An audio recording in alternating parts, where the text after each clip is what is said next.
Bismillahirrahmanirrahim. Assalamualaikum warahmatullahi ta'ala wabarakatuh. Alhamdulillah rabbil alamin. Alhamdulillah rabbil alamin. Wassalatu wassalamu ala asyrafil anbiya'i wal mursalin wa ala alihi washabbihi ajma'in. Raditu billahi rabbil islami dina bi Muhammadin nabiyyan wa rasulah. Allahumma salli ala sayyidina Muhammad wa ala alihi washabbihi ajma'in. Allahumma anta rabbuna wa rabbuhu wa qulubuna biyadik.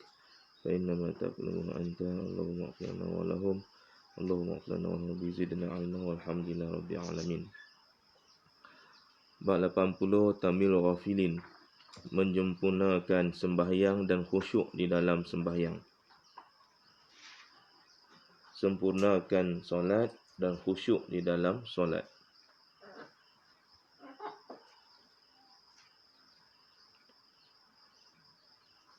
Ada buku tu. Siapa nama dia? Buku ada. Buku ada buku.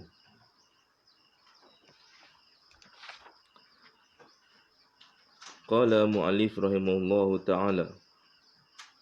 Abu Lash As-Samarqandi meriwayatkan dalam sanadnya dari Salman Al-Farisi radhiyallahu anhu berkata, sembahyang itu bagaikan neraca timbangan.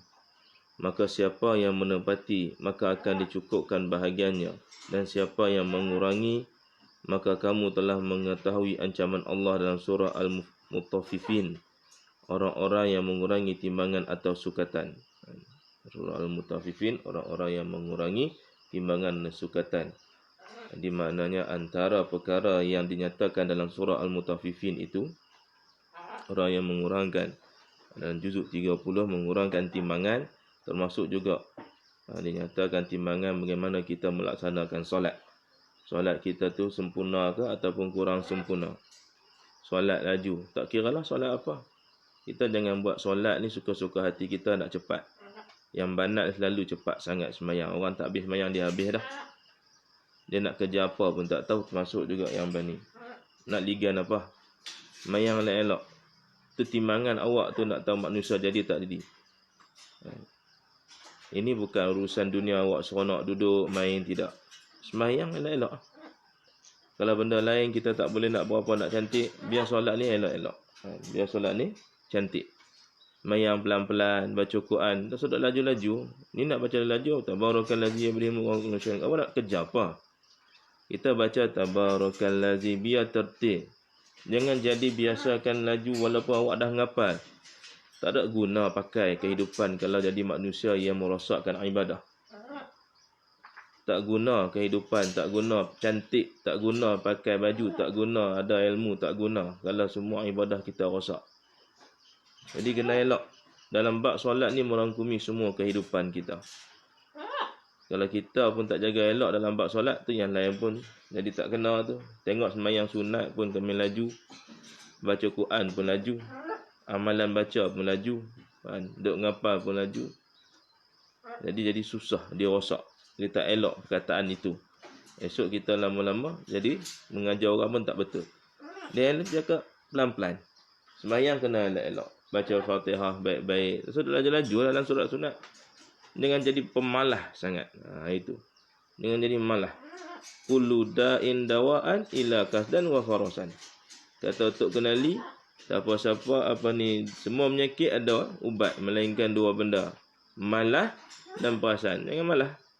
Baca elok-elok. Sujud elok-elok. Baca 3 kali subhana rabbiyal a'la wa bihamdi. Elok-elok. Nak kejap benda apa? Kita hampa tak ada kerja apa-apa. Kita tak ada buat apa benda, semua nak melaksanakan tanggungjawab sebagai penuntut ilmu dan nak mulakan ibadah kita, belajar bagaimana lakukan ibadah. Hari ini mungkin kita bisa sonok sampai masa 10 tahun depan. Menangislah tanpa semua nanti kalau tidak melakukan kebaikan dengan elok. Di sembahyang tu kita punya timbangan. Sembahyang ni ukuran kita nak tengok. Kalau sembahyang dia elok, kehidupan dia pun insya-Allah elok. Kalau sembahyang tak elok, curi-curi pula, wa na'udzubillahi min zalik. Curilah sembahyang. Sujud tak habis sempurna, bangun dah. Kita tak tahu apa yang dia nak kerja. Dia nak jadi manusia yang paling laju dalam dunia ke? Adakah Allah akan bagi laju tu sebab laju tadi tu dapat pahala banyak? Ni kita nak ngaji, ini kita nak tahu. Buat kerja tu biar cantik. Buat Allah nilai. Kita duduk baik-baik tertib, jaga masa, jangan duduk berlari, waktu bila, time, semua. Duduk jaga elok-elok. Jangan duduk lewat. Tak kira kita buat kerja dengan tunggu Ustaz ada baru kita nak buat kerja. Baru kita nak jadi elok. Jadi elok ni kita buat kerana Allah. Bukan kerana mak, bukan kita ni rasa payah. Payah nak kena masak sendiri. Payahlah itu inilah, kena bangun sempit apa semua. Dunia ni tempat yang sempit dah. Tempat yang kita kena terima ujian.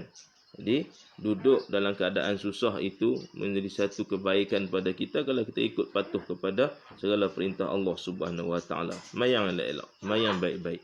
Tak kira lah semayang sunat, lagilah dalam semayang fardu.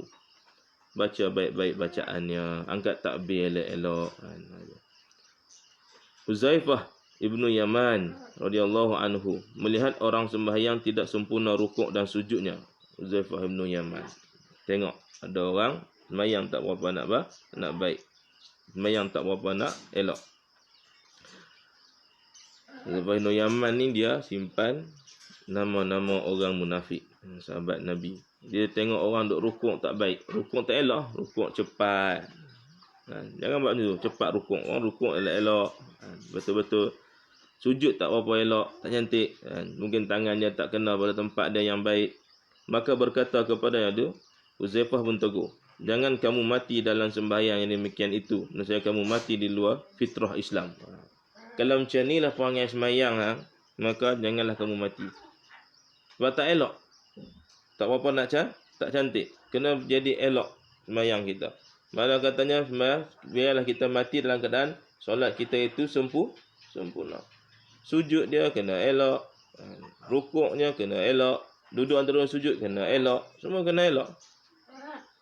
Kita hidup ni dengan Allah ada adab, dengan manusia pun ada adab. Ada adab.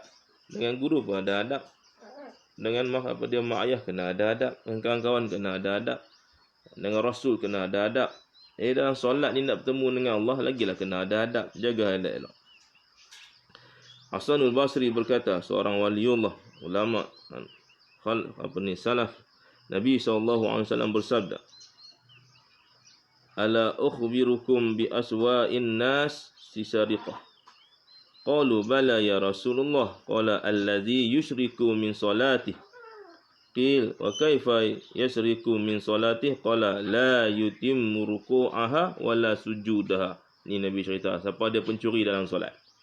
Sukakah kamu saya beritahukan sebusuk-busuk pencurian, pencuri paling jahat, pencuri paling buruk. Kita ramai pencuri atas muka bumi ni, daripada kecil-kecil pencuri sampai menteri mencuri, kan? Jadi pencuri yang macam mana? Pencuri yang lebih jahat lagi apa dah? Kata Nabi. Sahabat bertanya, baiklah. Kata, bahkan Rasulullah kami nak tahu siapa sebenarnya pencuri ni, pencuri yang lebih buruk. Nabi sebut apa? Iaitu orang yang mencuri dalam sembahyangnya. Curi dalam sembahyang. Tak habis sempat baca lagi, tak cukup tamak ninah, dia dah berdiri dah. Tak sempat sujud tamak ninah, dia dah bangun, dah duduk. Ini. Bagaimana mencuri dalam sembahyang? Tanya sahabat. Jawab Nabi, iaitu orang tidak menyempurnakan rukuk dan sujudnya. Rukuk tak sempurna, sujud tak sempurna. Ni. Rukuk elok, kepala itu tunduk baik-baik. Makna kepala tu sama dengan punggung. Kepala tu sama dengan punggung, tengok tempat sujud, tunduk. Ini sujud, rukuk separuh. Jangan bawah sangat, jangan atas sangat. Ini kita punya. Jadi makna punggung sini, kepala sama. Sebab kita ni manusia yang hina. Jangan berasa hebat. Aku tak kira lah siapa anak raja ke, hang tu siapa ke, hang ngaji tinggi ke, lepas ni nak duduk mana ke, tu terpulang lah, bukan raja aku. Raja aku adalah nak jadikan manusia itu baik. Tugas yang diberikan oleh Allah itu sebagai khalifah. Jadi kena faham duduk dekat mana. Jadi kita duduk elok-elok, kepala kita sama dengan punggung kita nak sujud, nak rukuk tu. Biar kita sedar diri kita ni adalah hamba Allah. Sujud, kepalanya rukunnya mesti di bawah pada punggung. Nak menyatakan kita ni tak ada apa pun. Lebih buruk daripada lubang taik yang keluar tu. Kita kena sedar dari kita siapa? Hamba Allah Subhanahu Wa Taala yang tak ada apa-apa. Hina sehina-hinanya. Hebat dari mana sangat kita. Seronok duk main handset, seronok duk kat rumah, seronok duk berjalan, seronok nak buat itu, boleh buat ini tanpa ada peraturan yang ketat. Seronok pi ya. Sampai masa baru hantar kubur tu luas ke sempit. Ini kita kena ingat. Kenapa? Faham, kena tahu. Jangan kita buat nak mencuri dalam solat. Rukuk elok-elok. Sujud elok-elok. Kena dahi tu tekan sampai kena hidung. Itu walaupun sunat, elok-elok. Ini sekadar tak saja sampai hidung tak kena. Tonggek gitu tak betul, buat apa? Tangan itu, tempat tapak tangan tu kena letak elok-elok, tekap, jangan letak macam anjing, angkat. Yang perempuan rapat, yang lelaki buka. Jari-jari kaki tu biar pacak cantik, jangan duk melepek jadi tak sah solat. Lutut kena pada tempat sujud. Kena ada. Kena elok-elok buat sujudnya itu, duduk antara sujud. Kalau tidak ramai orang. Dan Nabi sebut ni sebab ramai yang mencuri. Termasuk yang ngaji, termasuk yang ada kat sini. Ni ada duk tengok duk mencuri. Apa nak laju buat apa? Pelan-pelan. Allah sayang kita dah duduk kat tempat ni, taman syurga. Tak ada tempat lain yang Allah bagikan buat anda duduk kat taman syurga. Tapi jenis orang bengong dia lari pada taman syurga. Mana ada manusia yang lari pada taman syurga? Duduk kat istana, tiba-tiba lari duduk kat pondok buruk. Tak ada. Tak ada kalau ikut logik akal. Ni Allah Ta'ala bagi taman syurga, tiba lari pada taman syurga. Ni cuba fikir panjang. Lebih hebat pada istana. Orang tak nampak. Allah sebut dalam Quran, Zalikal kitabul la raiba fi hudal lil muttaqin allazina yu'minuna bil ghaib. Beriman dengan benda ghaib, benda yang kita tak nampak. Sama ada simbolik perkataan itu ataupun benar adalah benda yang kita tak nampak. Dia orang yang tak nampak, benda tak nampak ni kita payah nak buat.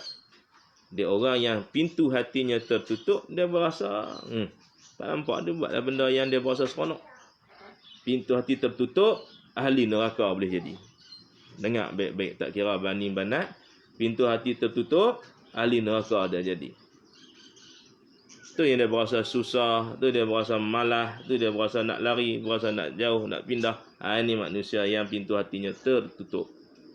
Kita jangan tertutup pintu hati kita. Pintu hati kita ni ada nur, nuraniyah. Allah campakkan nur, iaitu kita panggil hati yang sebalik hati. Hati nuraniyah yang duduk, yang mendidik kita, yang memancarkan cahaya supaya kita buat benda baik. Tapi kalau tertutup, bagaimana nak pancar benda yang baik? Bulan, matahari ada kat langit, tapi kalau mendung, kalau ada awan tebal, mana nak nampak? Dia lindung cahaya. Ini kita takut lindung cahaya bulan matahari boleh tahan cerita, tapi kalau lindung cahaya dalam hati kita, wa na'udzu min zalik, berasa seronok atas muka bumi, tapi di akhirat esok baru dia tahu. Waktu tu dia nak cari dia, dan nak cari ustazah dia, nak cari ustaz dia. Atas muka bumi duk berlagak sangat, duk sembang cerita benda yang tak kena pada guru dia. Ni kena hati-hati. Duk cerita benda yang tak elok, duk cakap benda yang tak baik, sampai masa dia tahu. Ibnu Mas'ud radhiyallahu anhu berkata, Man lam ta'murhu salatuhu bil ma'ruf wa lam tanhahu 'anil munkar lam yazdad bihi minallahi illa bu'da wa qara'a hadhil ayah. Wa aqimis shalah innas salata tanha 'anil fahsya'i wal munkar. Ibnu Mas'ud sebut, iaitu Abdullah bin Mas'ud. Dia cakap pada kita, siapa yang tidak didorong oleh sembahyangnya untuk membuat kebaikan, siapa yang tidak didorong oleh sembahyang untuk buat kebaikan dan tidak mencegah dari mungkar. Dia sembahyang, tapi sembahyang dia tu tak cegah benda mungkar, tak buat benda baik. Ini. Nah, Ibnu Mas'ud sebut apa pada kita? Siapa yang dia sembahyang, tapi sembahyang dia tu tak buat suruh dia buat benda baik dan tak cegah pada benda mungkar, maka tidak bertambah dari Allah melainkan jauh. Dia bukan dekat dengan Allah, maka kan dia lebih jauh lagi daripada Allah. Atau dia semayang, makin dia nak duduk mengaji. Atau dia semayang, makin dia nak duduk belajar. Atau dia semayang, makin dia patuh pada guru. Atau dia semayang, makin dia hormat pada ibu ayah. Makin dia semayang, makin dia nak dekat dengan Allah. Ni tak makin jauh. Duduk taman syurga, dia makin jauh. Ni kena sedap. besar saja, otak ada saja tapi tak cerdik. Kan? Mangkuk ayun. Berasa hati. Siapa yang dia beriman kat sini, dia berasa hati. Kalau tak beriman, aku tak boleh nak kata apa. Ingat, siapa yang beriman, siapa yang dia itu orang Islam, yang dia sembahyang, dia berasa hati. Biar berasa hati sungguh-sungguh. Sedar diri siapa yang dikata. Sedar diri sendiri. Kalau sembahyang saja tapi tak dorong, makin kata, tak apa, aku tinggal. Cukup sampai dekat ni, pergi tempat lain pula. Itu. Ini adalah orang yang sembahyang dia tidak sempurna. Tadi, sembahyang tak betul, sembahyang tak elok, curi-curi dalam sembahyang. Maka dia tidak bertambah dekat dengan Allah, bahkan jauh dengan Allah. Na'udzubillah min zalik. Lalu Ibnu Mas'ud membacakan ayat, tegakkanlah sembahyang wa aqimis solah. Tegaklah dirilah sembahyang. Sungguhnya sembahyang itu dapat mencegah perbuatan keji dan mungkar. Tegak ni maksudnya apa? Dirikan solat dalam keadaan sempurna. Itu kita kena baca solat elok-elok, hafalan-hafalan yang sepatutnya kita kena hafal, bacaan-bacaan, ngaji sungguh-sungguh. Tanya orang yang kita, benda yang kita tak tahu pada orang yang tahu. Al-Kaham bin Uyainah berkata, siapa yang di dalam sembahyangnya memperhatikan orang-orang yang di kanan kirinya, maka tidak dianggap sembahyangnya. Ni ada orang duk sembahyang perhati mana, ada tegak mata duk tengok sana, mata duk tengok sini, atas bawah, tengok cicak guling, tengok cicak jatuh, tengok olat kaki orang.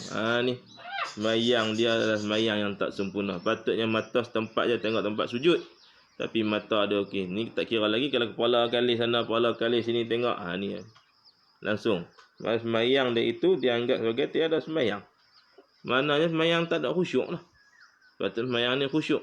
Hanya ingat Allah Subhanahu Wa Taala tapi duk sibuk tengok sana, tengok kain telekung orang. Sebab tu kita pakai putih saja. Hari ni orang habis warna-warni kain telekung. Itu mengganggu orang yang kat belakang. Tengok kan. Orang perempuan juga tengok warna-warni. Kan. Telekung dia warna lain lah pula. Cantik mana dia beli ya. Patut dengar bacaan imam dia mikir lain. Tu ada pula bunga-bunga. Bunga dia sulam ni guna apa pula? Sebab tu orang ulama dulu pakai putih ya semua. Supaya apa? Khusyuk. Orang kat belakang. Itu sifat orang perempuan. Allah suruh tutup semua. Sebab kalau tak tutup, dia mula nak mikir macam-macam. Cara yang tutup pun mikir dah macam-macam. Ni Allah jadikan kelebihan. Allah tahu. Allah cipta kita, dia tahu. Dia nak suruh kita buat apa. Kita jangan lawan. Tapi kita tak rasa kita cerdik daripada Allah, tu yang duk lawan tu.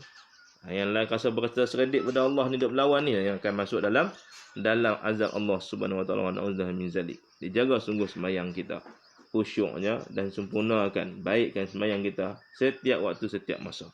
Rajin baca-baca kitab, mutalaah.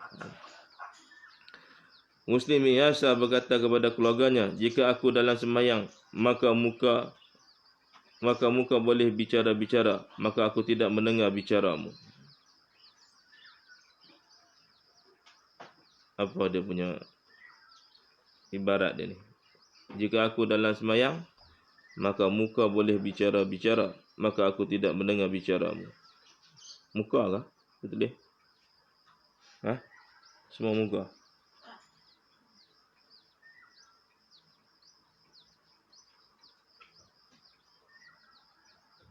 Bahasa Arab dia apa? Bahasa Arab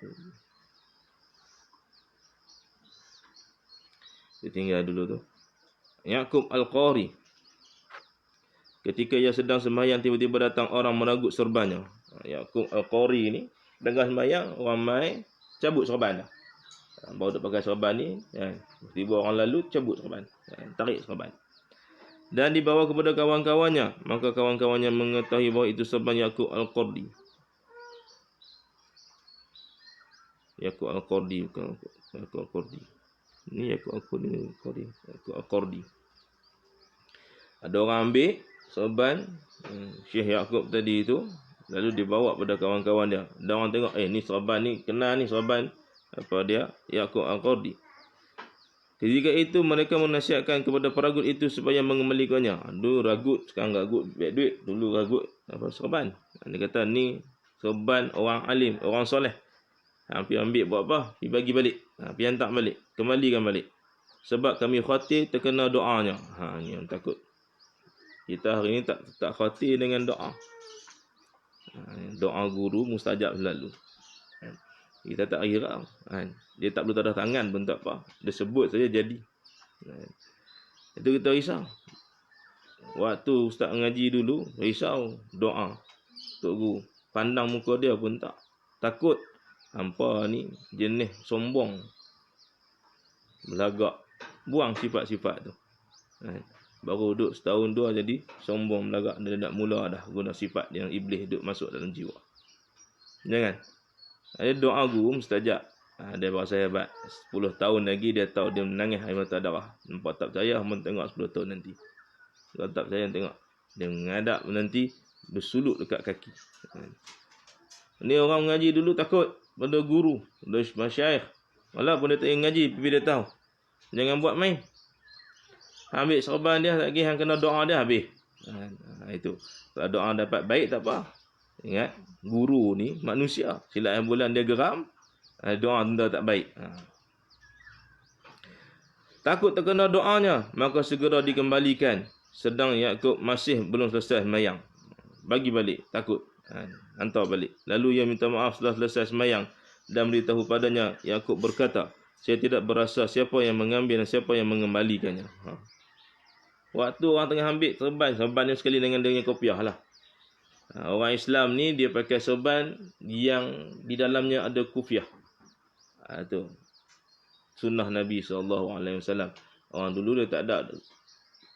Tempat-tempat ni dia tak ada kufiah dalam. Dia serban gitu saja. Tapi yang orang tengok ada. Ketika mana ditanya mana Nabi, iaitu tak salah ingat, Sama Al-Farisi cerita kata, aku ada jumpa yang Nabi ini yang disebut dia pakai serban tanpa dengan kufiah.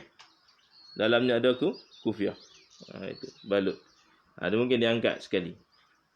Khusyuknya Syekh Yakub ini sampai orang ambil serban dia letak balik pun dia tak tahu siapa. Ini. Sampai tara tu.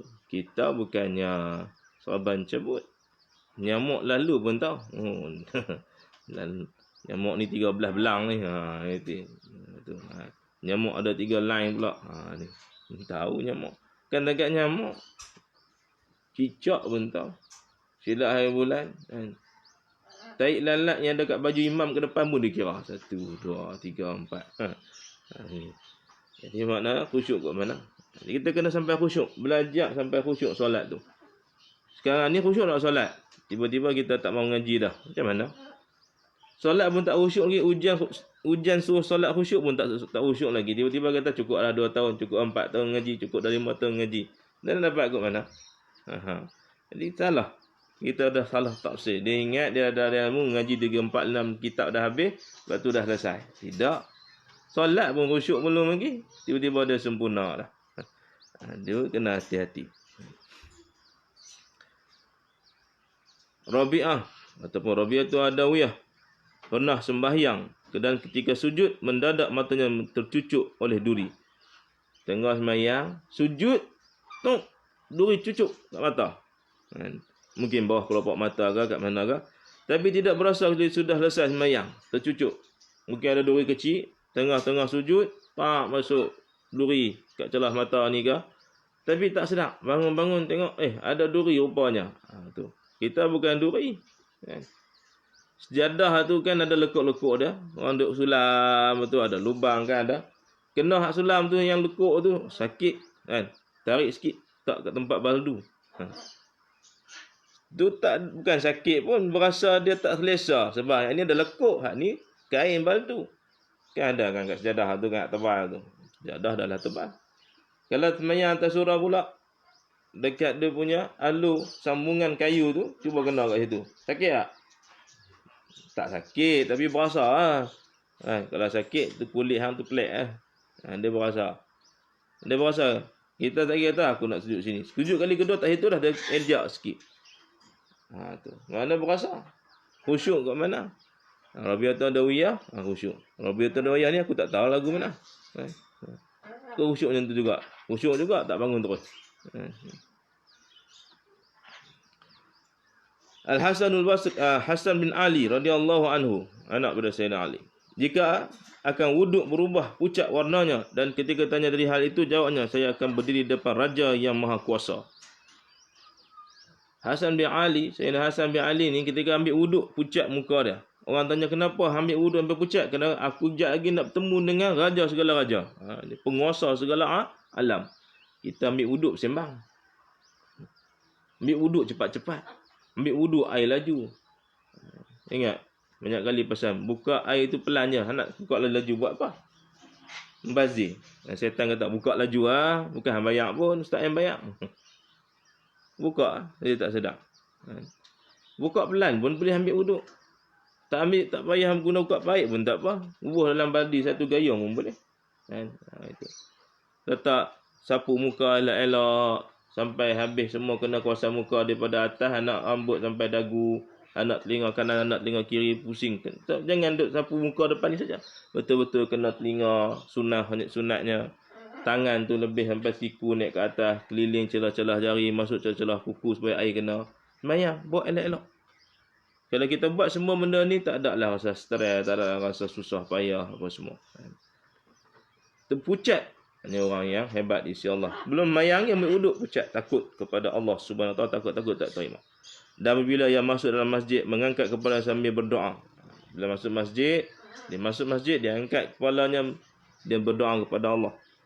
Dia sebut apa? Ilahi abduka bibabika ya muhsinu qad ataka musi wa qad amartal muhsina minna an yatajawaza anil musi fa antal muhsinu wa ana musi fatajawaz an fa qabih ma indi bijamili inda ma indaka ya karim. Tuhanku, hambaku di pintumu, ya Tuhan yang pemurah. Kini telah datang orang yang derhaka, dan engkau telah menyuruh orang yang baik dari kami supaya memaafkan orang yang salah berdosa. Sedang engkau yang maha pemurah dan aku yang bersalah, maka maafkanlah kejelekanku dan dengan kebaikanmu. Wahai Tuhan yang pemurah, kamu ialah. Kemudian dia masuk ke masjid. Ini doa Sayyidina Hasan kepada Allah. Lepas ambil wuduk, masuk masjid, dia berdoa kepada Allah begini. Nabi SAW melihat orang semayang sambil meluruskan janggutnya. Dia semayang, duduk pegang janggut. Farid. Lari. Orang semayang duduk dan diam sudah, dah tak pegang janggut. La khasha'a qalbuhu, la khasha'at jawarihu. Andaikan khusyuk artinya pasti khusyuk anggota badannya. Angkat Allahu Akbar. Nabi kata apa? Kalau hati dah khusyuk, tubuh badan dia akan khusyuk pada Allah, tak gerak. Apa yang dia buat dah rukun ataupun sunat dalam solat. Ni tak. Tak khusyuk, pegang janggut atau buat benda lain. Pegang dia punya kain kan, lekung. Pula ada tulisan lekung kat situ. Dia tak kena pada tempat dah. Kena hati-hati. Orang yang khusyuk, tengok. Kita boleh tahu dia ni khusyuk tak khusyuk dengan izin Allah Subhanahu Wa Taala secara kasar. Ali bin Abi Talib radhiyallahu anhu, jika tiba waktunya semayang, gementar persendiannya dan berubah muka warnanya. Waktu semayang, tubuh badannya gementar dan berubah mukanya. Jadi pucat. Dan ketika ditanya tentang itu, jawabnya, tiba waktunya amanat yang ditanggung oleh Allah kepada langit, bumi dan bukit, dan semuanya menolak kerana khatir daripadanya, tapi lalu ditanggung oleh manusia, dan saya tidak mengetahui apakah saya akan dapat menunaikan sebaik-baiknya ataupun tidak. Semayang bagi pada bukit, bagi pada gunung, bagi pada langit, bagi pada bumi, semua tolak, tak sanggup nak terima semayang ni. Tiba-tiba manusia sanggup terima. Jadi bila kita sanggup terima, maka kita semayang sesungguh. Semayang sungguh-sungguh ni kan semayang elok lah. Sempurnakan sembahyang dia. Betulkan hari-hari, kena betulkan kita punya bentuk sembahyang. Baik yang lelaki, baik yang perempuan. Bacaan-bacaannya, doa-doanya, wirid-wiridnya, zikir-zikirnya, geraknya. Itu kena tambah ilmu masalah furu'nya, kena faham. Bila berlaku macam ni apa nak buat, bila berlaku macam ni apa nak buat. Kita tahu. Makin bertambah tentang semayang. Ngaji bab semayang pun, ya Allah, sampai mati tak habis. Sampai mati pun tak habis. Kena ngaji sungguh-sungguh dalam bab sembahyang tadi itu. Kejadian ini juga terjadi pada Ali Zainal Abidin bin Al-Husain bin Ali bin Abi Talib radhiyallahu anhu, cucu kepada Sayyidina Ali. Sa'id bin Jubair berkata, ketika kami bersama Ibnu Abbas radhiyallahu anhu di Masjid Taif, juga bersama Ikrimah, Maimun bin Mahran dan Abu Aliyah, tiba-tiba Muazzin naik dan berseru, Allahu Akbar 2 kali. Tiba-tiba Ibnu Abbas menangis sehingga basah serbannya dan merah matanya. Duduk kat Masjid Taif, dengar azan, Ibnu Abbas ni menangis. Menangis sungguh-sungguh. Matanya merah, basah serban dia.